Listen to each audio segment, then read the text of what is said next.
can we again just sit on a couch and chill, watch the traitors together? Or I think there is a fine line between someone being able to use you and then someone who's actually got your best interests at heart. Hi guys. Hi, welcome to Brown Girl Chapters.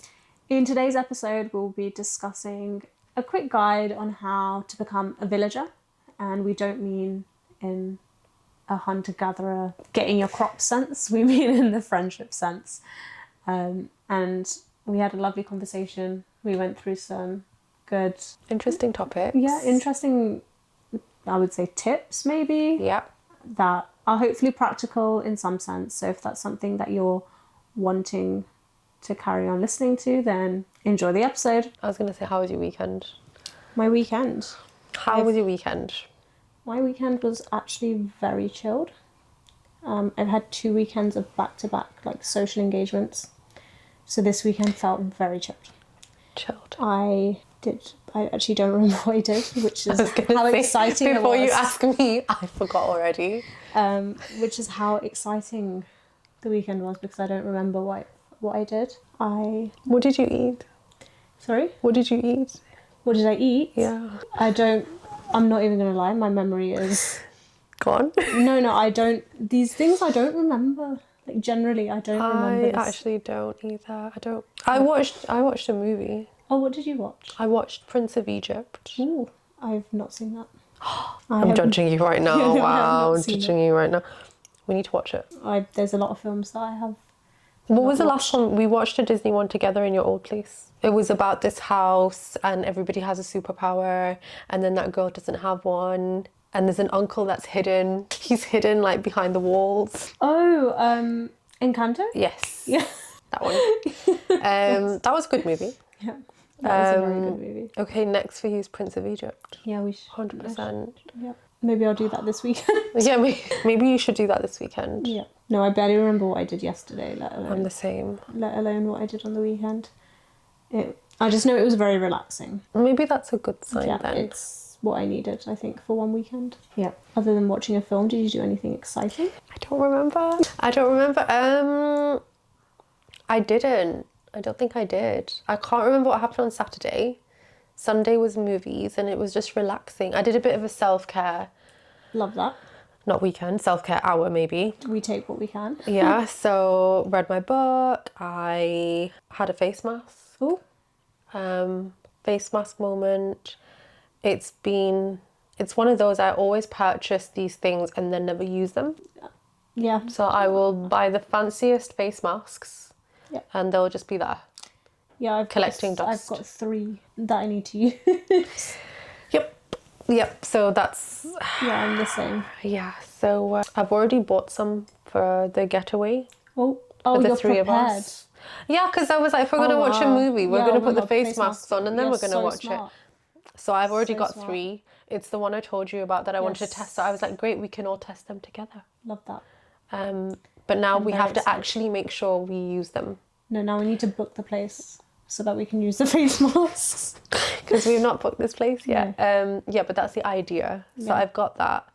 And I'm thinking of what other things I can take. I've actually got foot masks. Okay. This is what I mean. I have masks. You have stuff. I have things. I just don't use them. See, half of this stuff I usually get gifted. Yeah. And then I'm like, oh, I'll use it like when I'm really fancying using it. And I just forget that we have these things. Yeah, so. No, literally I have a drawer. They're like files. You're organised. Yeah, because they're just face masks. I buy them from the shop and then I put them in. I'm like, I'm going to use you one day, and then I never use them. But anyway, back to Sunday. I used my one face mask and it was nice. I love that. Yeah, I should do that more often. Yeah, maybe every Sunday. Then you'll get through all of your face masks. Yeah, I buy them like from airports when I'm in different countries and I go to the pharmacy. It's a thing. Like I'll go and I'll be like, oh, I've never... souvenir. Yeah. It's a face. Like, oh, this is interesting. That's fair but enough. why? I don't know. No, I understand The thing is, the intention is to use it whilst I'm there. I'm like, oh, I'm on a city break. I'm on a getaway. Like, I should read my book and by the pool and have my face mask. And do I? No. I fall asleep at the pool. I mean, that's also an you get a important part. massage and then you sit by the pool and then you fall asleep. Anyway, now we all know that I don't use my face masks. And neither do I. So I think maybe this is a universal opinion. You guys need to let us know if this is a universal opinion. Is it? Like, I wonder how many situation. people do this. Like, you get face masks or whatever it is that you could get, be and then anything. you just. I used there. to be like this with makeup. Not anymore. Like, I'm so much better now. By now, I mean the last like 4 years, 5 years. But before, I would collect makeup. And do I go anywhere? No. Like, Do I need this much? I mean, no. I still have way more makeup than I need, but I like makeup, so that's the difference. But I don't have unnecessary bits anymore. I genuinely had so much. You did. Yeah, and I would, like, every 2 years I go through it and Do a clear out. I do a clear out, and it just doesn't seem to get any smaller. It just gives me an excuse to buy some more. So. But again, it's just collectibles. It's just what we, it's just what we do. We're just girls, aren't we? Maybe that's just part of our life. It's just a thing, but Yeah. I will be bringing masks to that trip. I'm excited. I'm very excited. Okay, I'm gonna get my iPad out, and I'm gonna tell you some interesting facts I learned today because. Are we recording? Yeah, we're recording. This is us recording. I'm gonna tell you some interesting facts that I learned today, because I think it's very relatable to our topic, and I think it will give some good context for you guys and for us while we're talking. And I learnt today that younger people, by younger people I mean like 18 to, I think it's like 22, 25, so young adults have now like surpassed the older generation in how much loneliness they feel. So essentially younger people feel more loneliness than the people that we used to think felt the most, which is, it's a little bit surprising in some senses, but not so surprising in others.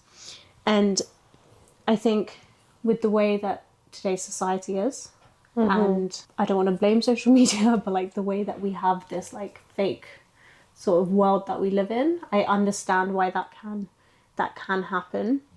I think it's really important to also note that there's research out there that shows that Americans, so I'm going to generalize this to Western societies because I would say just from experience, maybe a little bit similar here, are less likely to share personal information in their friendship groups, which is, again, a little bit sus because, like, how are we making friends if we're not sharing anything personal?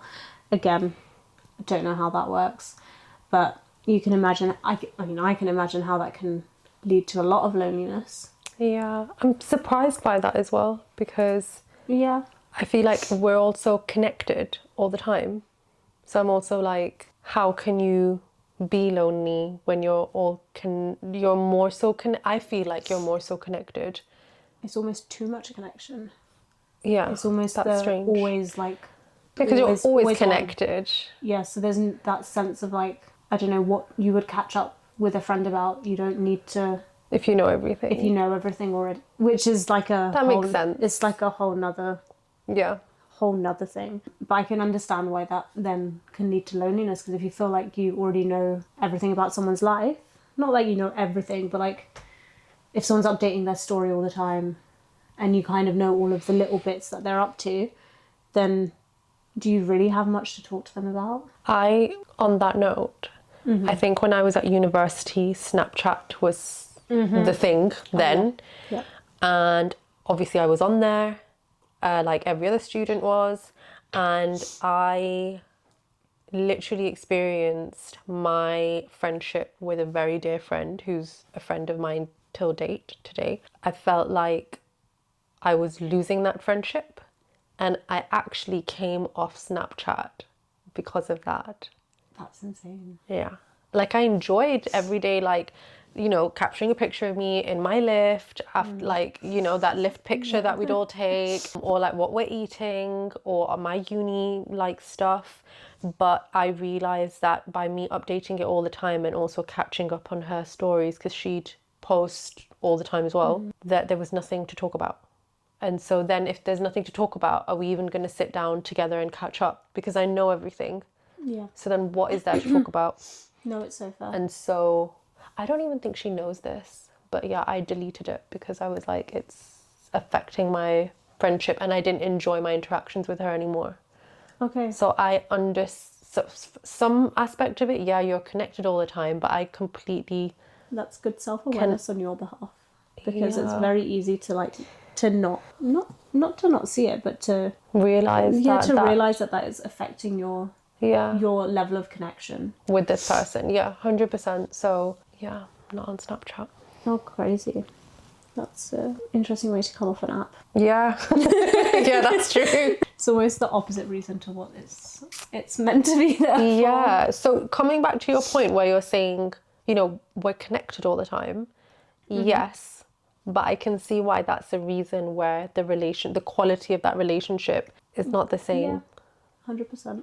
I completely get it. And this is where like the research about younger people feeling more lonely can kind of make sense, because usually they are the people that are, I mean, at least for me, that's when I was the most active on social media, so I can imagine more so now than before. Like it's even heavier, because I grew up in the, what do they call it, like the technology generation. So like we grew up with social media in our late teens. Wow. Whereas like now it's, I mean, I'm seeing kids as young as like eight being on talking TikTok. Yeah. And, you know, also even kids are using their like their iPads in their prams. I often see at busy restaurants, parents will just like, they'll be sat there and then their kids, like even toddlers, will be on their iPad. Yeah. So they're really like quick. They know how to use this. Yeah. Yeah. It's just a new it's a new normal. Yeah. And I think whenever this change happens, there's going to be some things that aren't great. And I think with loneliness, I think it's such a dangerous, I don't want to call it disease, but, you know, it can be seen as a disease almost, because it can lead to like so many health complications that we usually see in the older generation. Like you see that loneliness really what's the word? You can see that loneliness really like breaks people down. It does. Especially in the older generation. And it's going to be really interesting to see how this is affecting the younger generation in the next 10 to 15 years. I'm saying younger generation, I just mean like the people who are like the young adults, the 18 to 25 year olds from the last 5 years or so, and how that's going to affect them in the next 10 to 15, if that's going to make like heart disease more prevalent like it does with older people, if it like loneliness has a risk, like increases your risk for dementia. It'd be really interesting to see if it causes early onset, like yeah, because that's going to be it's really interesting, because I don't know about now, but I've heard that with living in the Western world anyway, we see that there's a lot more. If we look at like back in the eastern part of the world, everybody lives in communities. You're chit-chatting all the time, you live with your extended family. You might even have 3 generations living under one roof, and there's less of that happening there. I know often when I go back to my parents' village, and there'll be women who are, I'm not even kidding you, like 80, 86, 87, and they'll be sat there and they're all there. And I'm always like, how do you remember the fine details of my last visit, which was 3 years ago, 4 years ago? And I do think it's got a lot to do with them, the way they're living their lives together. for sure. Because when you're on your own, and it can be lonely, I know this from seeing loved ones as well, I often see them repeating things over again, or they are trying to have more conversation because they don't know when they're gonna get that conversation. They don't even know when they're gonna get you again. So it's like, let me talk about everything I could talk about. But I do think that's because of the loneliness. Yeah, no, for sure. I guess the biggest antidote to loneliness is connection. At least that's the way I would see it. And to have that connection, exactly what you're explaining, is to like be a villager in the more like traditional sense. Because when you think about being a villager in a traditional sense, it's the being a part of the community, and even being a part of your local community, just generally like knowing who your neighbours are, talking to them, I don't know, having a chat with your postman, or I don't know, your barista when you go to get a coffee, or your Yeah. bus driver, which are all things that I think when I think back to when I was younger, it was quite normal. Yeah. And then when I became an adult, I was like, I honestly thought adults usually have conversations with people they're just passing by. And especially when you live in a big city, I think that can get a little bit lost. Again, I think we're very lucky to be in the north where people are just generally nicer. So we can... We're friendly people. Can I say that? Can we put out there? We're friendlier. We're nicer than the southerners. No, for sure. Just saying. No, just from but just from experience from moving here, one of the first interactions I had when I was walking the dogs on the quays was someone honestly just came up to us and had a conversation on the first walk that we went on after we moved to the area. Which is so nice. Which did not happen down south. It didn't happen down I can south. imagine it not being a thing. It didn't happen there. down south. And I had such a cute puppy at the time. He looked, I mean, he's still alive, so like, but he's not a puppy anymore. But he looked like an Andrex puppy. And I was baffled that people weren't stopping us because he was just so cute. And if I see a puppy like that, usually... You want to stop and I'm like, I want to stop. But down south people would... I mean, one, it was COVID, so that's like... Everyone's a bit fearful anyway. But no one really stopped. No one wanted to have a conversation. Whereas when we moved to Manchester, it was... Automatically, everyone was just like wanting to have a conversation. I was like, this is great. Was that a culture shock for you as well? Yeah, it is. Yeah. It is. I mean, where I'm from, like down south, it's generally quite community anyway. So it wasn't a shock that someone's talking to me. It was just a shock that it was so instant. It was almost... It was the first dog walk I went on when we moved to the area. Instantly someone's asking, like, just asking general questions, which is it's just super nice to have that, which is the sense of like community you get. And I think it's a little bit lost on us as a society, maybe as a whole, because I get it where everyone's in a rush all the time. We live in a very go society, like I think rat race almost. It is a rat, and that's how I feel when I'm in London. I feel like the lost puppy when I'm in London. I am such a lost puppy. I'll be that girl that, is underground, and I'll literally be stood there like, what do I do? And I've noticed not one person will stop to be like, are you lost? Are you okay? They don't care. No, they won't. No. And it's funny because when I was in London, it was actually someone from Manchester who saw me.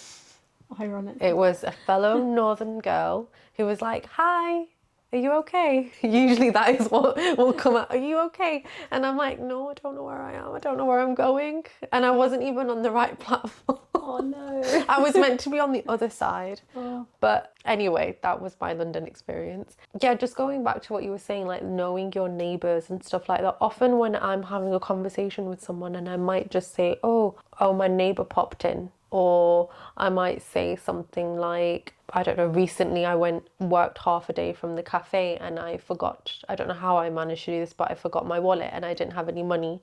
But I had a meeting and I was kind of like, I've got to get something. And I let my local coffee, my barista, and he was like, oh, that's fine. Okay, coffee's on us today. Yeah. But it's those small things that makes a community, and I do think it's important. It's very, very important. It's the building blocks of society. I think we're humans at the end of the day. We need human interaction. I think we need, like, as much as I think we just need the connection, and the connection is really important. And I think it needs to be a meaningful connection, more so than anything, because we've seen that you can create this false sense of community online. And as much as there is a place for that, I think it's really there is so much value in that. It doesn't replace the physical human connection you have in your day-to-day life. So I think that's a good place for us to go into today's topic, which is a guide on how to become a villager in the friendship sense, not in a Not in literal villager. yeah, like, I mean, by all means, if you wanted to do that, that's fine, but that's not what we're talking about today. We could talk about it. How don't do you have- get into agriculture? How do I you don't sow know. seeds? Do you grow cotton? I don't. Do you grow I wheat? have grown one plant successfully, and that is the only. You've given me a snippet of Yes, it as I well. have, yeah. Yes. That is, I've given many snippets. That's a of villager thing to do. You're sharing your my plants. Yeah. What else am I gonna do? And if you want any tips on how to do that, please let us know. Yeah. Yeah. If you like gardening. If you like gardening. Yeah. I'm currently just an indoor gardener, so I will be exploring the actual garden soon, when my garden exists again. Okay, so the first step we've got is normalizing the almost the small or the meaningless touch bases that we have almost lost in today's day and age, which is something we were touching upon earlier. Which essentially it means all of the little things that you would usually tell someone in a phone call or when you're catching up for a coffee, they already know because they see it on your social media, or it's just an assumption that they know because they know you. Yeah. They know what kind of a person you are already. Yeah. And I think these are the small pieces of connection that we might be missing. And they're almost the conversation starters that we think are meaningless, but really could foster a big sense of foundation in your friendship. Essentially just little things like, I think as women, we're really good at this. Generally, we talk a lot. At least, which I realized recently, because I don't know if you've seen those videos. There was a TikTok or something that I saw of this guy noticing or realizing that women just update each other on their days. Oh, that is so true. Like I will just message my friends and say, I'm just having my coffee. Like it's meaningless, but it's a part of your day. It's part of my day, and I'm like, then I don't know. I remember at some point, especially during COVID, I did this a lot, and where we couldn't have physical meetups, me and one of my friends we were both working from home, and we would catch up almost every single day at the same time, and we understood each other's routines to a T because we were doing the same things every single day. I was going to say in COVID. Yeah, because we're doing the same things every single day. We're working from home, so that was weird. We're working from home, and we're not leaving the house. So our connection at that time was to sit on FaceTime with each other and work together. But that would mean we would know each other's routines, because if we had a weekly meeting on a Wednesday, let's say, we would just know, we're not going to be free at that time because, she's in her weekly Teams catch-up, so obviously she's not going to be free. Wow. But we just understood each other really well, and I think we got very, very close very quickly in that time, because we wouldn't get to see each other. We're long-distance friends anyway, so we don't get to see each other very often. So all of these small things, like with you, you know pretty much everything that's going on in my life because we're just in each other's spaces all the time. Yeah. Whereas with this friend, I go out of my way to make sure she's caught up. And she doesn't mind being caught up. That's the other thing. Like some people, I feel I'm a bit maybe that's too much information. Maybe you don't need to know all of this. Like maybe I am bombarding you with information that you don't need. But I think these small touch bases that I have, where we're not even having a proper conversation, it really does build, at least for me, it really builds a really good foundation. I think sometimes they're just statements. Yeah, there's nothing to say back. Or that's what I mean. They're updates on, I don't know. Sometimes we're thinking out loud. It's literally a voice note saying something, and we're like, we're just thinking out loud right now. But you're sharing your thoughts. Yeah. And what you think, what you don't think. Yeah. Yeah. But also sometimes it's really hard to meet up and stuff. So sometimes it's just easier. Yeah, just to have a quick... Yeah. And also when you meet, at least for me, when I'm having a catch up, I don't want to be telling you about all the I don't want to be telling you that I had a coffee at 2 p.m. yesterday. no. Like, that's not part of the You want conversation. you want more meaningful conversations, especially if you're That's- face to face. That's for the DMT chats. That's like the deep meaningful chats. Like, that's what that time's there for. But in a general connection, like day to day, where we are busy, you almost just have to find the time to find these pockets of connection. And for me, these pockets of connection are, if I'm updating you about my day, I'm going out of my way to do that. I don't need to tell you what I'm up to. That is so true, though. Even on the way here, Yeah. I was doing voice notes to a friend of mine. I was replying to voice notes. My walks are voice notes. Yeah. Damn. So you are going out of your way. Yeah. It's the reaching out for connection, but it's the intent. I think, again, it comes back to the intentionality around it. Because for me, it's me trying to have that connection. The connection.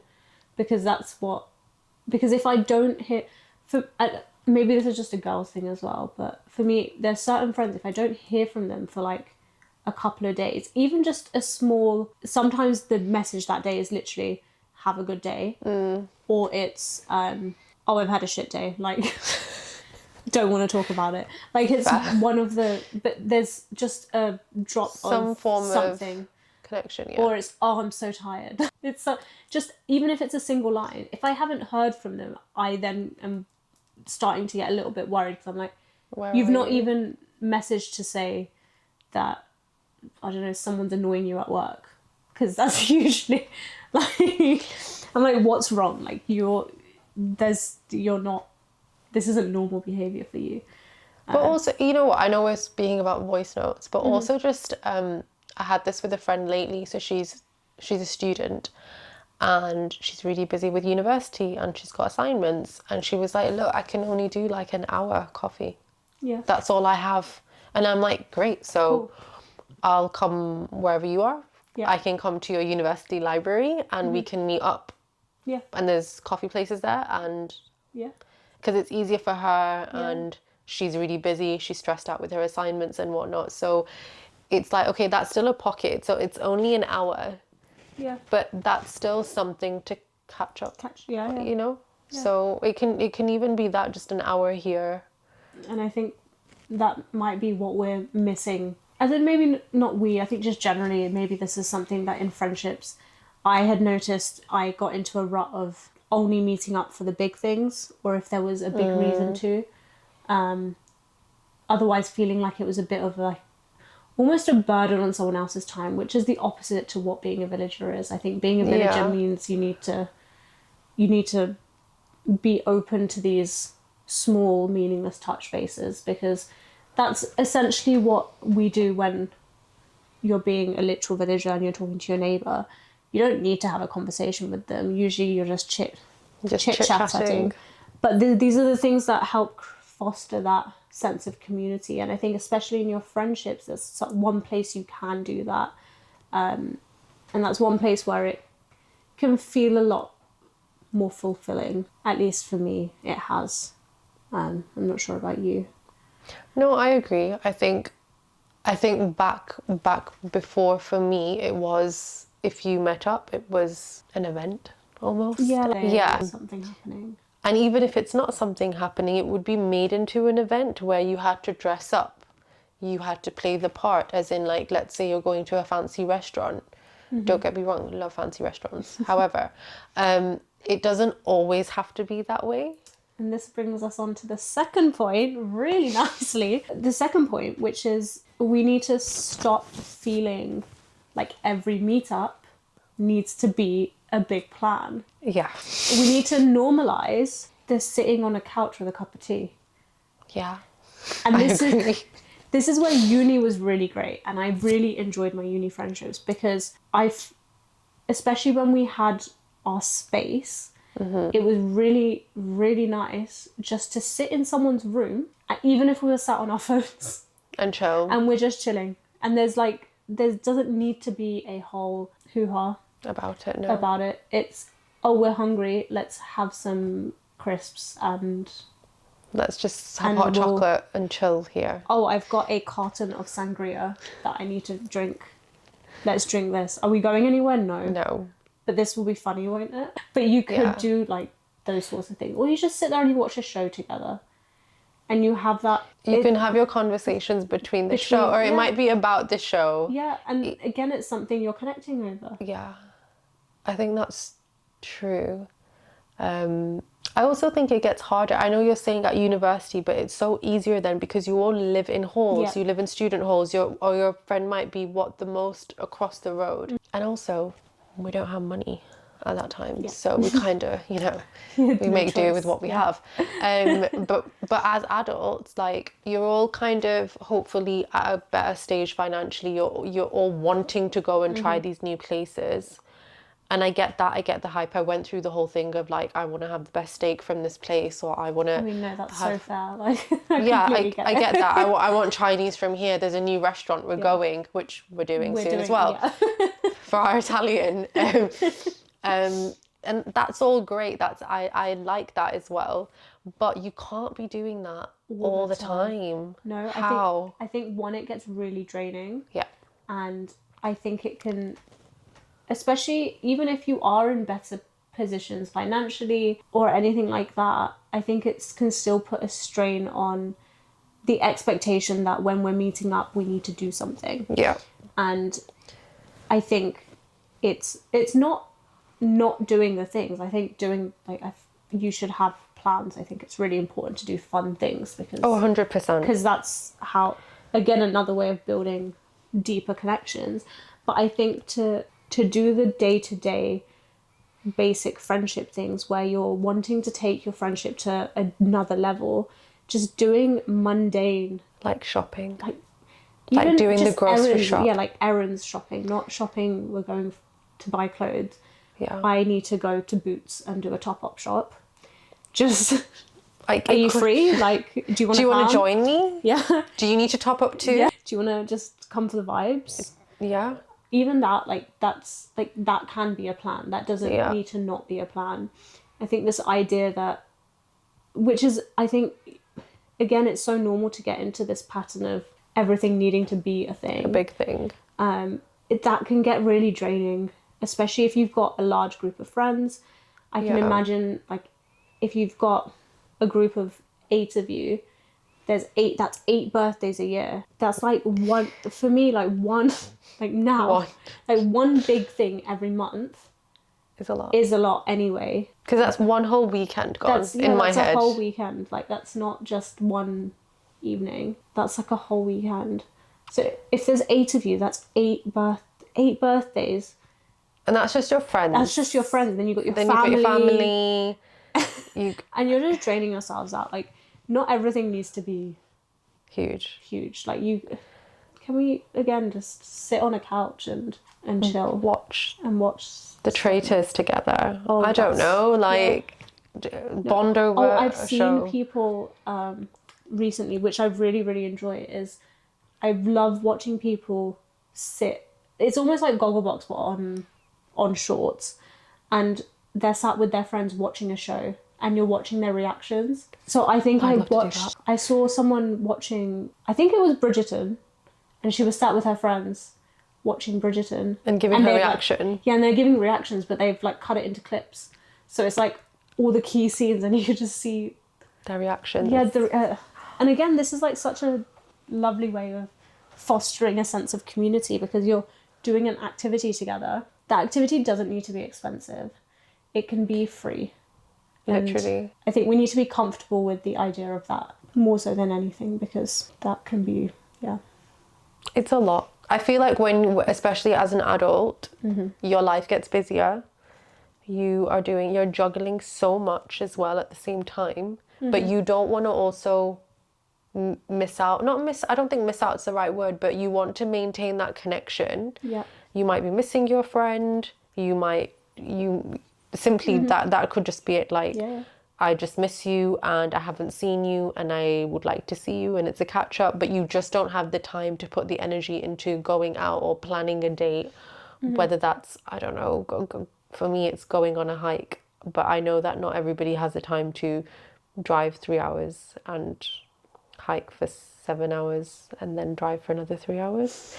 I get that. I'll understand. I get that. So, if if you can't do that, then why not drop by and just have a coffee together or cook together even? Yeah, I was gonna say, like, I think by recently I mean in the last 2 years, since work has gotten really busy, and because my family live 3 hours away, if I don't plan things in the weekdays, I will lose time almost from catching up with my friends.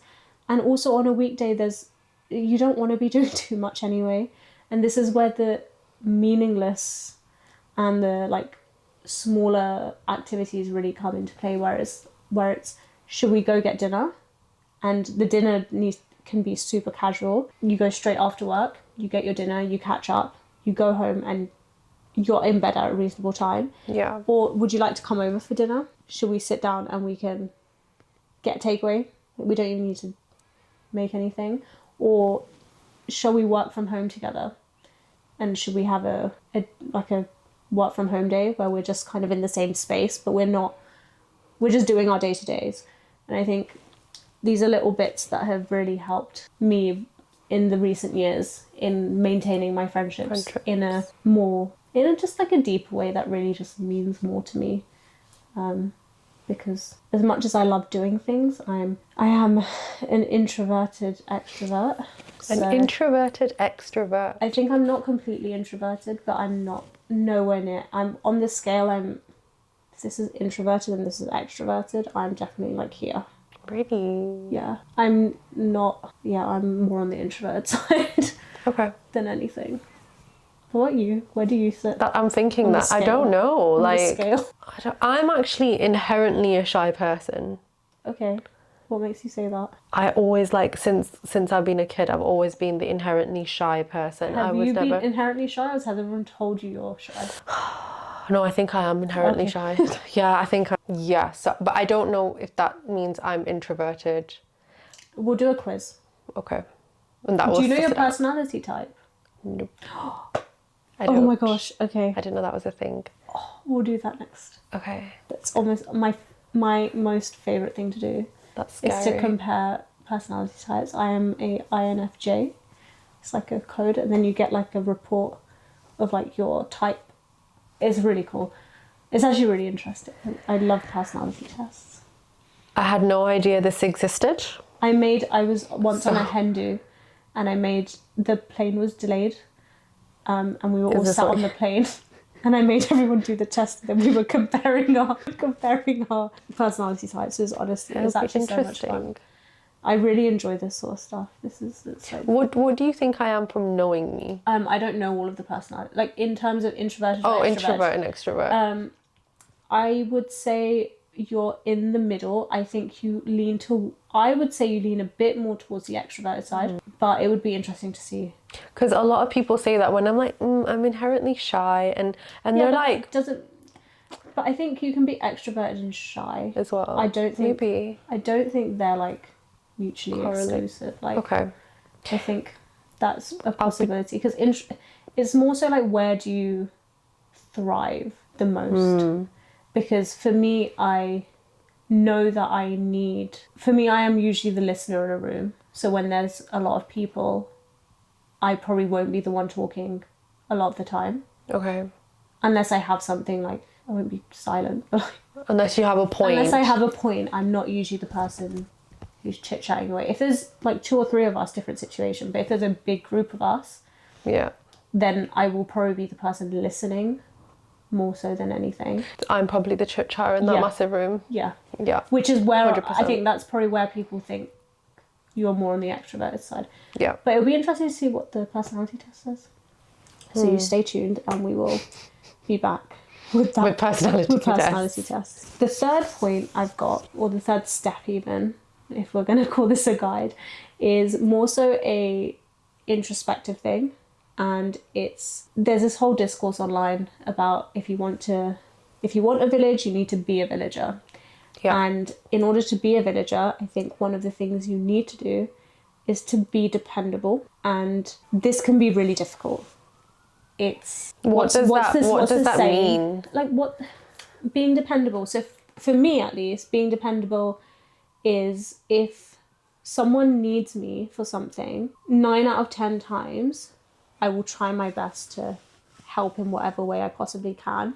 That doesn't mean I put aside everything that I need to do or put aside everything just to help my friend.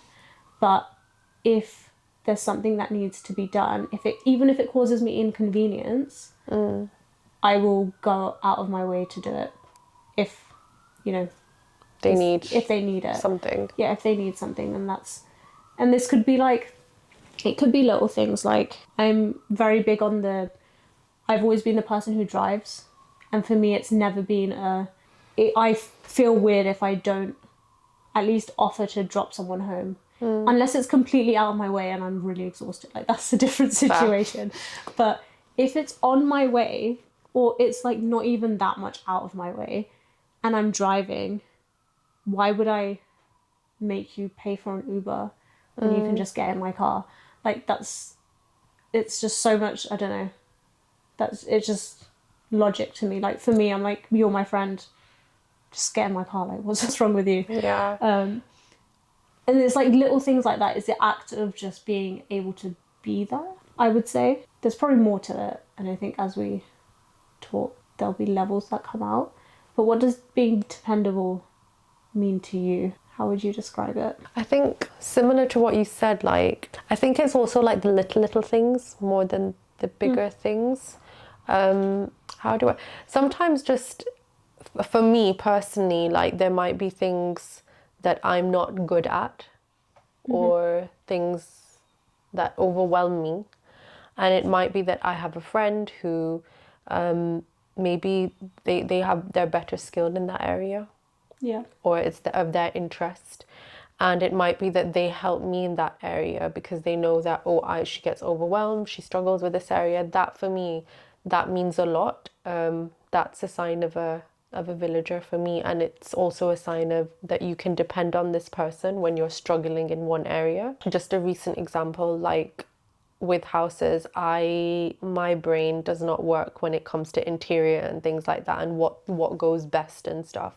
And I have a really close friend who kind of just did all of it online for me. It was like, this is your kind of personality, you would like this kind of thing, here are the images.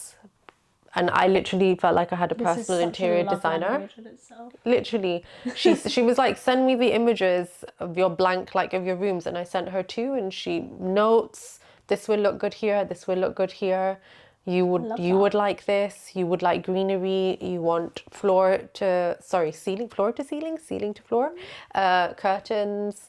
But that's such a love language, and it made. And she's always checking in on me to see, like, how the housework's going on. But it's very, like, I know I can depend on that person when it comes to that area.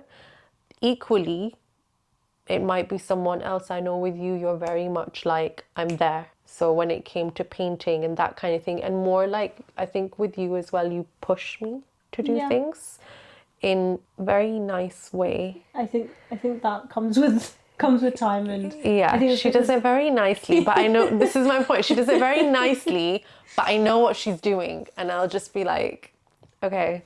Almost coaching. Yeah, literally. And I'm like, I can see what you're doing here, but okay. But it's that thing of, like, that's also helped me to get whatever it is. But those kind of traits do show that these are the kind of people who you can rely on and you can depend on.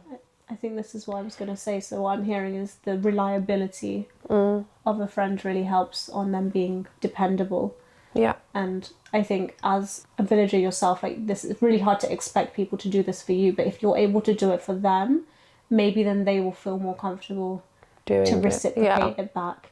Because 100%. Because I feel like, again, this does come down to individuals, because I think some people are inherently, they just have a different view of friendship. So I think that's, like, number one. Like, you need to make sure that the people you're trying to create this community, like, feel with, actually want to be in the community, because some people don't, and that's absolutely fine.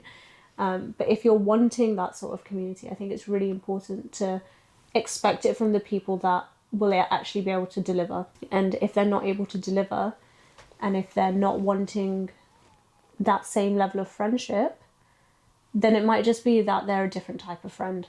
Yeah. It might just be that they're not part of the village.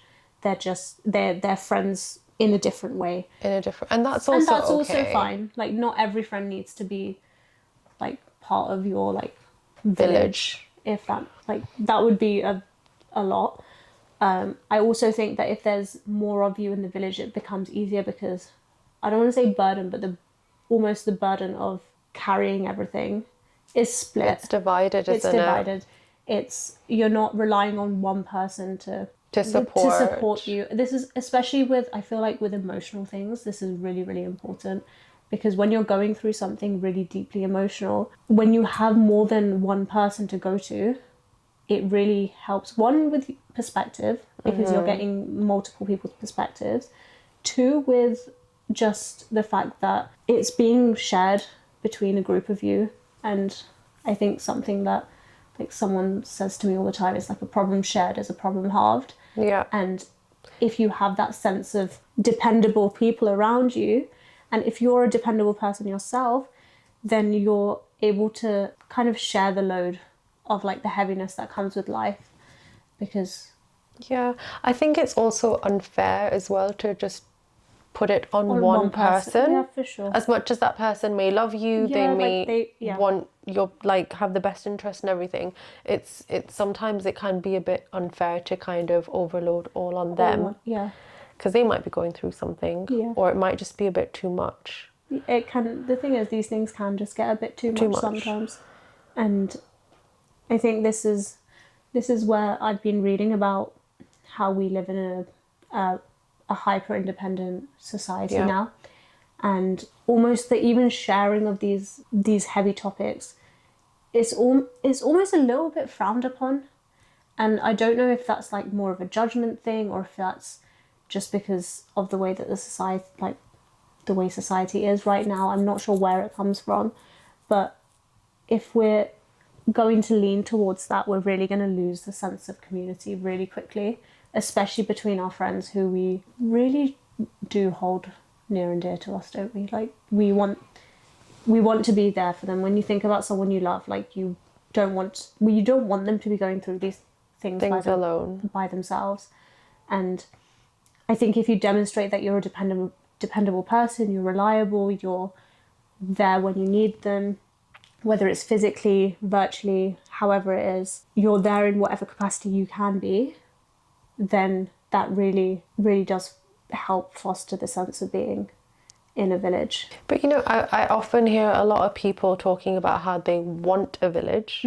If you know, and that's great that you know that you want a village, but you need to be the villager, become the villager. For sure. And you will get that then. And it's the same thing you were saying, like, if you start doing those things, other people will become comfortable as well and reciprocate that behavior. And yeah, for sure. You know, essentially you're reaching out to them, aren't you, to say, I'm here, I can help you, I can do this, and building a bond. And also it builds trust. Yes. I think you need that in a community as well. No, for sure.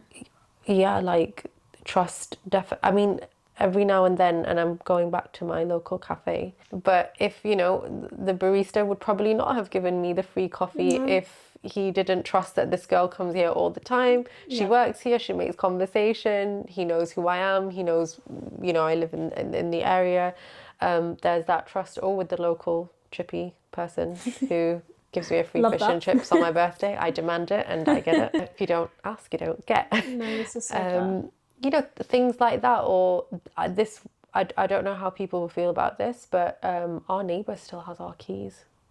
And I don't know how common that is now. The thing is, I don't think that's very common. It isn't, is it? Because even when we moved into this house, I was really big on, we need to make it known to our neighbours that we've moved here. Yeah. I was like, I don't want to be that family who's moved in and no one knows and no one knows who, like. And also, when someone's just moved in, it's on you to, like, to make the effort, because they don't want to. I think you don't want to like overstep. Like if the other person doesn't, it's by all means you can be in your neighborhood and like not want anything to do with anyone. However, in the literal sense of being a villager, just having your neighbors like know what's going on around you, it just makes the place feel a little bit safer. Safer. It's true. Generally, because it's true. I mean, with our neighbors, we've been there for like years and years now, so it's completely different, you know. And just them having the spare key, or it's helpful. It's helpful. Sometimes it has been helpful for them to have the spare key, or you know, we go on holiday and I'll be like, I have my milk delivered, so we'll be like, okay, you can have that for the next 3 weeks whilst we're away, because it's just gonna be there. But it's that sharing, that sort of thing, and it does build a sense of trust. Just little things like recently we got rid of old furniture, so we knocked on everyone's doors and asked them, do you need furniture? And guess what, people did need furniture, and they simply were like, okay, pick it up, go, thank you. Sustainability, love it. Yeah, and our job's done. We got rid of the sofa that we didn't want, and they got a new sofa. But it's that thing of having that within your community, even if it's just on your street. Yeah. If you can just have that with two of your neighbours, it's something. Yeah. And I think we need to apply that principle to our friendships, because I think that's where these things can get lost a little bit. Then I think the last tip or step I have, in a nutshell, that we've spoken about, is making space in your friendships to share each other's skills and learn from each other. I think by this, what I mean is we live in from my experience, friendships can have different levels. Yeah. And they can be really fun and really engaging to one sense, but there's not much depth there. And now that we're adults and we all live such different lives, it's actually insane how many skills my friends have around me that I didn't even know they possess. And I'm like, I could really learn so much from all of this knowledge you have, because this isn't something I want to be going and learning about myself. Can you just teach me how to do this? Even if it's like things like skincare, for example. Like, one of my friends is really into her skincare, and she's always been, if I need any advice with anything, she's usually the first person I'll go to for just general advice. And I'm like, this is saving me so much time. This is it's great for me. She loves talking about it. This is a win-win situation.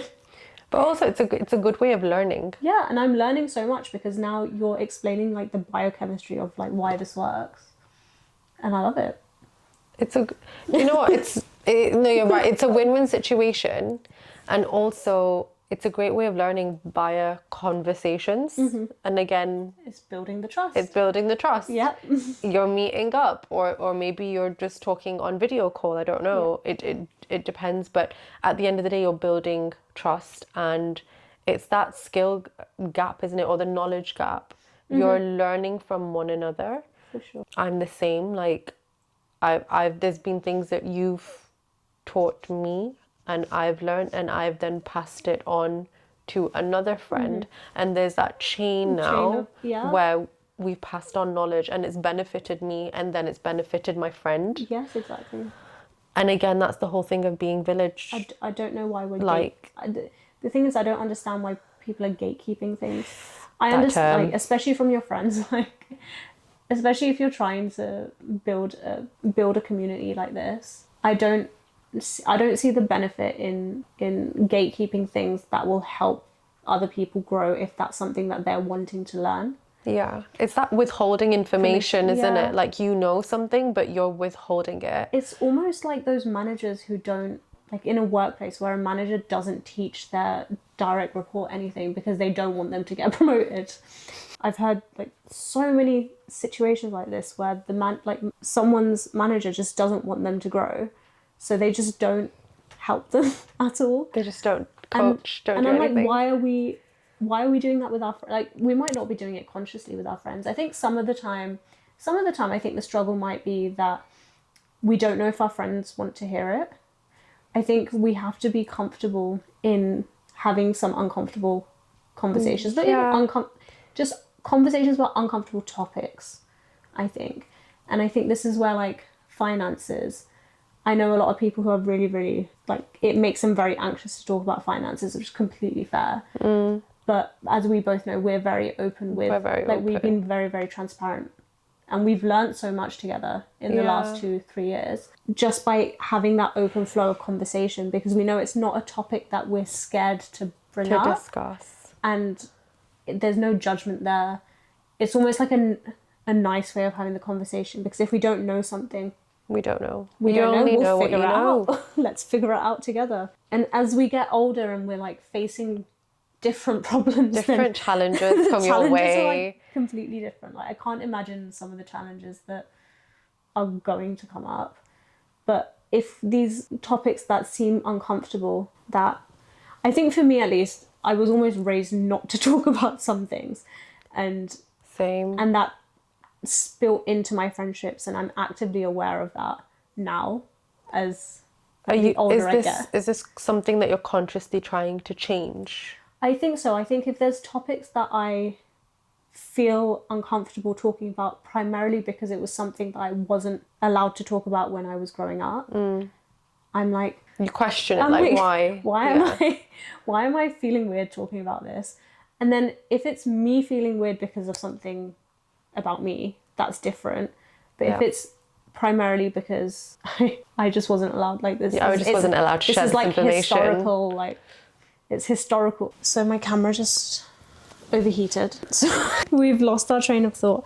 Train of thought's probably gone. But essentially what I was saying was that there's topics that I've noticed that I would previously hold back from discussing because I have this inherent feeling of I'm not allowed to talk about this. And questioning that actively has really helped me feel comfortable, because finances was one of those things which not that I wasn't allowed to talk about it, it's just something I didn't have much knowledge on to begin with. Yeah. But now that I think back, I've been talking about finances for a long time without me realizing. And for me, it's a really interesting topic because I really enjoy learning about it. It's been one of my pillars of self-growth. It's been something that I've been really into. And these are the other topic I really like talking to my close friends about. And if they're really into it, I will send them reminders, I'll send them prompts, but this is manifesting. Yeah, you do this a lot. I love journaling around the lunar cycle. Yeah. So I send my friends updates of today is a new moon, today is a full moon, here are the prompts I'm going to journal. This is true. This is very true. And there's not many people I do this with, and I won't do this with everyone if it doesn't resonate with them, because there's no point then. There's no point if it doesn't resonate with you. But for me, I'm really glad that I've found people in my village who really enjoy these sorts of conversations, because again, this isn't something I would talk about before. Especially with vision boarding. Like, I've been vision boarding since I was like 15, because I found a picture of my wall from back then, and I had a vision board on my wall, and I was like, oh, I've been doing this for a long time. And not everyone's into this sort of thing, and not everyone's comfortable sharing this sort of thing as well, so it's okay in that sense. Yeah. But I like to be the safe space for if my friends want to talk about this stuff, and if they want to explore it more, or if they want to teach me something about it, then I'm all ears. I would love to. These are the things that bring me inner joy. I think vision boards, you've definitely introduced me to vision boards. I've been doing it for the past, exactly 3 years. So Insane. Since I've known you, crazy, I have been doing vision boards. Yeah, so, and I've got them on my Pinterest board, so I can see, I've named them by the years. And it's cool because I've actually journeyed them vision boards with you, and you've seen them come to life, and you've seen me plan them, which is crazy. I think another thing we do that's been really unique in in all of my friendships that I've ever had is that with us, I feel like we are very good at keeping each other on track. Yeah. And we're very big. I don't know how we got to this point, but we've, at least for the last year. So last year was a really good year where we started the year with a session. debrief. Session. We had an actual session dedicated to debriefing how the last year, the previous year had gone. We did. And we sat down and we wrote out what our goals are going to be. And then we also were like, what's the one goal that you have to make sure that you achieve on here? And then the following year, we caught up and we checked, did we achieve that? And if we did or we didn't, we dissected it essentially. Yeah, and then we did achieve the things we wanted to achieve. Yeah. We did check-ins. Yes, we did quarterly check-ins. Which I'm really loving, because I think one of the things I learned off one of my top favorite podcasters, Grace Beverly, is her 12-week a 12-week year. I think that's one of the principles she follows. Yeah, she does them in slots, doesn't she? I listened to that one as well. So that was, I think I must have listened to that a little while ago, and it didn't click for me until I started taking personal development a little bit more seriously, I would say. And that principle I started doing, and I was like, oh, do you want to join me? I do these quarterly check-ins if you wanted to try it. And and then it became a thing. Even if we're not doing it together, we'll do it separately, but then at some point we'll talk about it. And then we'll discuss, like when we're having coffee one day, we'll be like, this is what these are the things on my list. And in one way it's really good, because when you're veering off track, or if I'm veering off track, we can reel each other in and be like, is this actually something you want to be doing? Yeah, 100%. It's that thing of holding each other accountable. Like, it's good saying that you want to achieve this at the start of the year. It's all great and everybody's really optimistic, and I get that.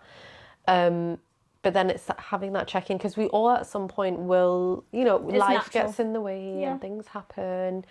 But again, it's holding each other accountable. And if there's a knowledge gap, again, or a knowledge gap? I keep on saying knowledge gap. I mean, it can be a knowledge gap. A knowledge gap. But it's that thing of, like, maybe when we do have a check-in and I'm struggling on something, and maybe you are more of an expert in that area, you'll help me, or vice versa. Yeah. I remember a time last year when I was struggling with documentation, and you would pull me in and be like, oh, I've done this, I know how to do this. And again, it's that helping one another, each other out. Yeah. And it's good. Yeah, I think this is where, like, making the space for your friends in making space for your friends in a more inclusive way, where you're just taking a second to take yourself out of the normal chit chat, gossip, the fun stuff that you do, and just ensuring that in order to be a villager, I think you need to have that deeper connection of, how am I supporting you, or how are you supporting me? And it's almost the move away from this transactional friendship, because I think, at least for me recently, it's felt like friendships can be quite transactional, and they shouldn't be transactional. It shouldn't be, I'm giving you this, so you should give me this. It should be, you're my friend, of course I'm going to do this for you, and not expecting anything in return. It's that thing of intention again, isn't it? Yeah. It goes back to that. And again, this 100%, I think it comes down to if the other person is wanting to reciprocate it or not. Yeah. And some people just aren't, they're just not built for this, just doesn't align with them, not even built. I think. Or maybe they might not even want this. Yeah, and that's also fine. And that's okay. That's also fine. I think it doesn't need to be like this. I think this is just the sorts, at least for me, this is the sort of friendship that I value the most. And I think these are the values that I bring quite nicely, I would say, to my friendships, where I try and be dependable as much as I can. Hopefully I'm reliable. I'll have to do a survey on my friends. I know that I'm very reliable. I was stuck in another country, okay? And I didn't know if I was going to make it back, because literally could have been stuck in a war zone, had no internet, didn't know what was going to happen, and Dhruvi's like, hello, I'm so I'm scared. watching your flight, I'm watching the news, I'm making sure that you're going to get home, I'm worried. It's like, what am I going to do from the UK? Realistically, but I am there for moral support. You were doing all the check-ins. I wasn't even doing that much search. I sat there, but you were, so... Yeah, no. I think for me, I think this is where, as I've gotten older, I look at myself and I think, what sort of friend do I want to have, and I try and be that person for other people, and I don't expect it back, because that other person's view of what friendship is can be different, very different, and that's also okay. I think as long as no one's getting taken advantage of, and it's sincere and it's with integrity, that these actions are being taken and you find value in it, I think as long as there's some value for you, the value doesn't need to be transactional. I think that's where the point is. Yeah. I think also, you know, earlier when I said that if you want a village, you need to be the villager.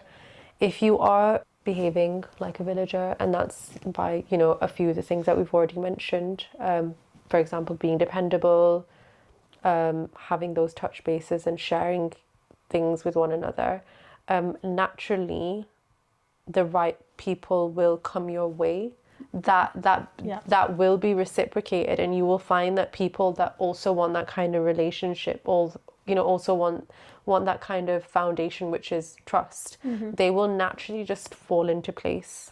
But it does take the effort for you to initially go out there and put yourself out there and be the villager. I agree. I think it's the law of attraction, isn't it? It's what you're putting out there is what you get back. What you're going to get back, and you might not see it straight away. It might take some time. It might take some weeding, and I think if you've got a group of people around you and you feel really disconnected from them, that's like often a good sign that maybe you've outgrown them. Yeah. Or maybe you need to reconnect in a different way. It could be either of those things. And I think these are the, at least for me, the baseline things that have helped me to this point. And by all means, I feel like I've got a very, very good, solid like foundation for a village. And I think there's always room for growth. And I'm not opposed to if I meet someone who I connect with in this sort of way in the chapters to come, then I'm not writing them off completely, because I think, you know, it's a village at the end of the day. Like, we go through phases of being able to help, not being able to help. Everyone's going through things that are different. You just have to be really understanding. Everyone's at different, especially as an adult, like everyone's at different phases. You realize when you're older, like someone's traveling all the time. Maybe you won't see them as much because they're traveling. Someone's, I don't know, like raising a family. Like that's usually a big one when people start.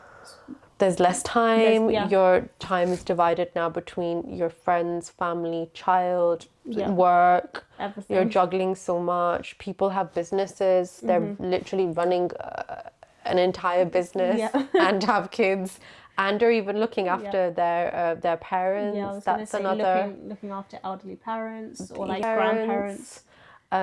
It could be anything. It could be they're really focused on their career and it just takes up a lot of their time, because in your 20s, that's what you have is time and energy. Yeah. And that's what you should be doing is just like using your time and energy wisely. And if something that you're really wanting to focus on is your career at that point, then naturally you're going to spend a lot of time doing that.